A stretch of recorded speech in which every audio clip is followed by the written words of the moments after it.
Ano nga daw ang gamit kong phone? Bakit ang linaw?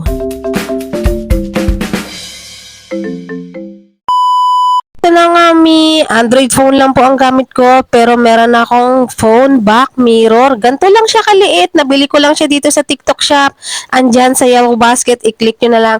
Actually, dinidikit lang po siya sa likod ng inyong phone para alam nyo kung saan kayo titingin sa mga naninibago pa sa mga gumagamit ng mga selfie camera sa likod. Nang una, akala ko talaga pang motor lang siya. Alam mo yung ginilalagay sa gilid ng side mirror. Pero ayan, dinidikit siya. Gamit na gamit ko na nga kung ano-ano na nga ginagamit kong pandikit siya. Kahit sa ang phone case, pwede mo siyang idikit mga mi. Matatanggap mo siyang ganyan siyang nakalagay. Napaka-cute. Mo rin naman siyang tanggalin kung naiilang ka. Gagamitin mo lang siya kung magsiselfie at may video ka lang sa likod ng cam. Ganyan lang po siya gamitin.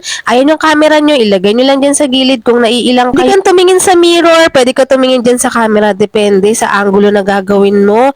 Proven ko na to mga mi. Ito lagi kong ginagamit pag magsiselfie cam ako at magbi-video-video ko eme-eme dito sa labas. Talaga naman napakalaking tulong talaga sa akin to sa mga nagva-vlog na katulad ko. Kung gusto mo rin siyang itry mo na nasa yellow basket, i-check out mo na dyan mga mi dahil ubusan nga talaga ito. Para maganda ang inyong pagsiselfie at video camera o video quality kung gusto nyo magbe-vlog-vlog saglitan lang. Siya, check out na, andyan lang sa yellow basket.